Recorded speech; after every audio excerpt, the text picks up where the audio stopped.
Hey y'all! So today I am working on some of the spring and summer scented candles for the store. I'm not actually making for the store right now, I'm making to test. I've got some new scents in, and before they can go out to the store, I like to make them, burn them, move them around the house, see how they do. But I'm going to show you just how easy it is to make candles. It's really not a difficult process. It is a little bit of a time-consuming process. You have to watch the thermometer all day. It's not all day. A couple hours anyway. But it's really not a difficult thing. So in the description down below, I will link where I get most of my supplies from. Most of them are local. Well, no, they're not local. They're lower mainland, but they're at least in the same province as I am, so it's relatively local. And I do get a couple of my scents from a different company. I'll also link it down below in the description box. But most of my stuff comes from BC. So I do use 100% pure soy wax. So if it doesn't say pure soy in the box, or it doesn't say pure soy on the candle, it's not pure soy. It's usually a blend. So you want a pure soy candle.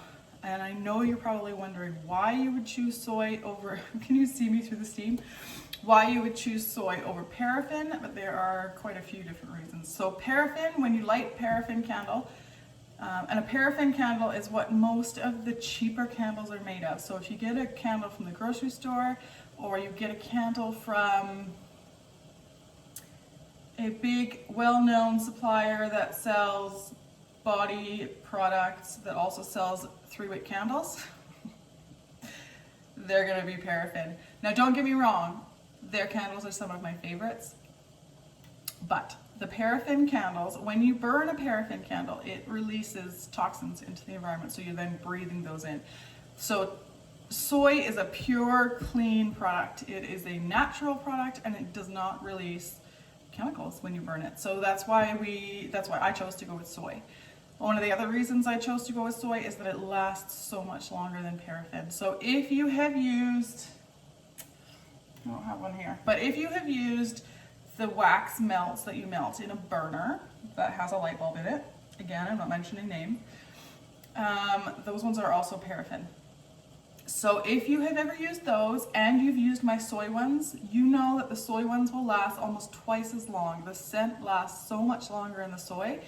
And the paraffin ones, after the scent is gone, they release a weird chemically smell. Like Maddie sometimes still uses them in her room, and I know when she needs to change it, because as soon as she opens her bedroom door, I can smell that weird chemical. So she's almost all switched over to soy for a good reason. It's much better for her. So that's what we're using. I'm using soy. It comes in flakes like this. You can buy it in a 2-pound bag, a 9-pound bag, or a 50-pound box. Obviously I buy it in a 50-pound box. And so what I do, so you don't need these fancy melters. Oh, well, I put them away already. I have a couple of like the glass Pyrex, like these, from the dollar store. And I've used those quite a bit. I used those early on in my candle making, but they weren't big enough. So I upgraded to these aluminum tins, but you don't need this. You can just use a glass Pyrex container. What you're gonna do is you're gonna set it in a pot of boiling water. I have 2 here because I'm doing 2 pots at once. I always do 2 pots at once. And I have weighed out my wax. So these ones hold 2 pounds of wax. So I weigh it out, I stick it in my boiling pots of water, and I wait for it to melt.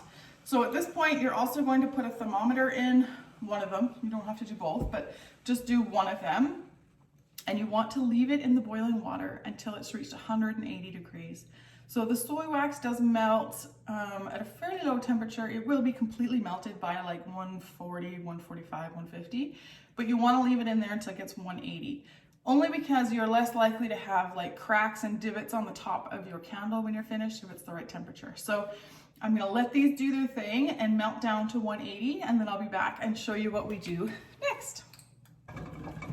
Okay, so our wax is at 180 degrees. So all we're gonna do now is we're just gonna take our 2 pots and drip water everywhere, and we're just gonna take them off of the heat and leave them to sit. Now they do need to cool down to 150 degrees before we can add our scent.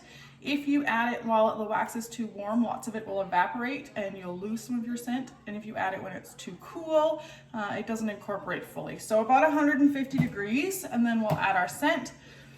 Now, as far as scent goes, you can use just a regular essential oils. I don't have very many that I use with the essential oils. Essential oils are very, very expensive, and I find these oil blends that I get. Again, I get them from the company I'll list down below in the description. But I like the oil blends from Voyager Candle Company. So today I'm going to do a pink citrus. Rex's favorite candle is anything citrusy, and this is a new one to me. So it smells really good in the bottle. It'll smell really good when I mix it, and then we'll see in a couple of days what it actually smells like when we burn it. I'm hopeful for this one because I've been looking for a really nice new citrus scent and have been wildly unsuccessful so far. So pink citrus is the one I'm making today. Now you need they say between 5 to 10% scent load. So that means like if you have 2 pounds of wax, you should have 3, whatever that is, 1.5 to 3 ounces of scent. So I always just go with 1 ounce of scent for every 1 pound of wax. So between these two, I have 3.5 pounds of wax because I have 3.4 ounces of oil. So I'm going to pour these two together. They're going to all be the same scent, so it doesn't really matter. All the wax wouldn't fit in one. But I am going to pour the two together, and then when it's cooled down to 150, I'm going to add this scent, and I'm going to stir it for about a minute to minute and a half.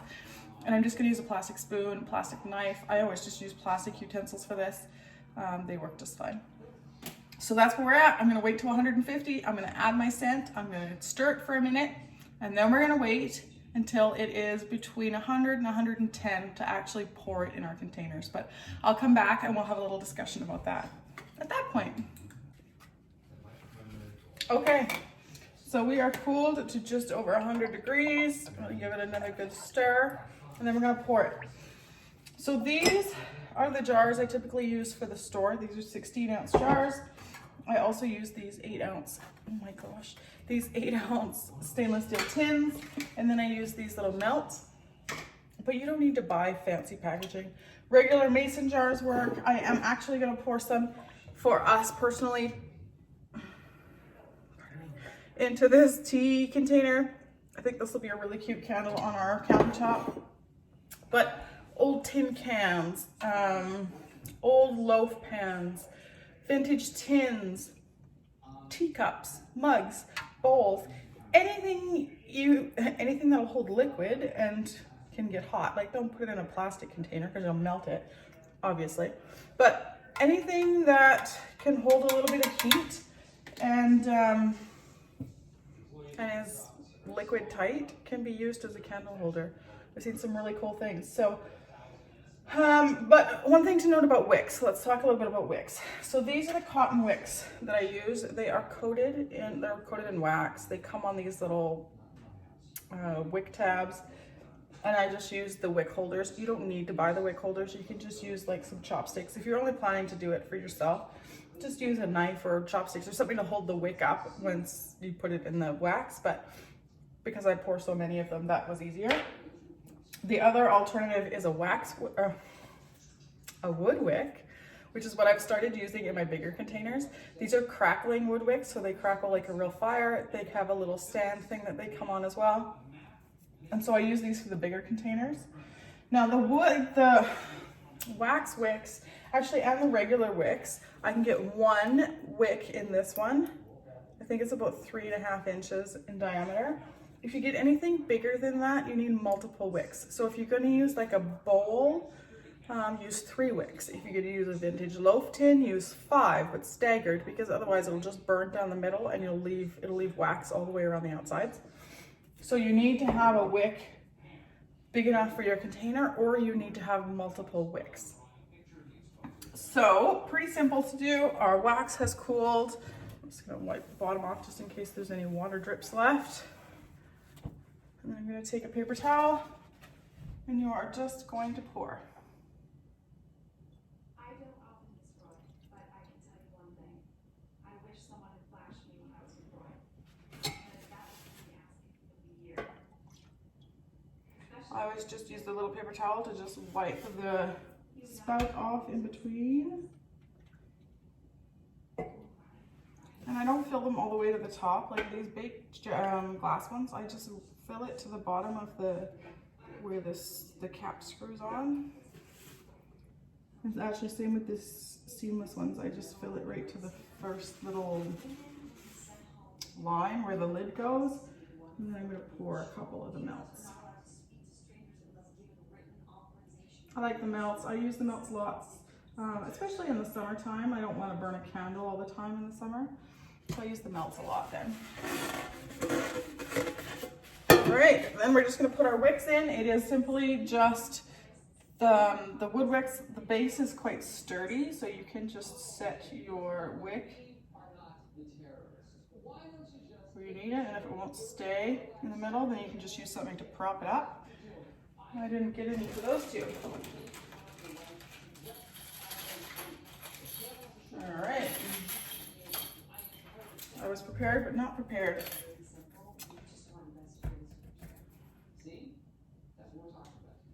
Again, all of these things, so the wicks, they come with these little tabs. These also come from the same place I get my wax and my scents from. These wick holders I got from Amazon. Just gonna center those.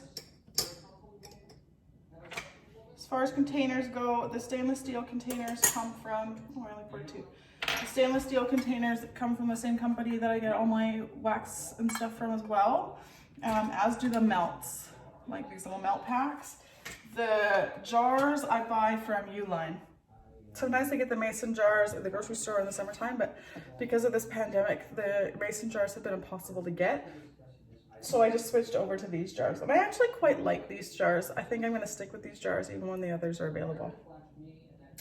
So what you're going to do, you're going to leave all of that to sit. It needs to be at least 24 hours before you put the lids on, and it needs to be at least 24 hours before you burn them. So I'll come back tonight if they're totally solid. I'll come back and cut my wicks all shorter, and then tomorrow they can be packaged up or burnt. I'm going to start burning that T1 tomorrow. If you have any questions for me on soy candles, please don't hesitate to be in touch.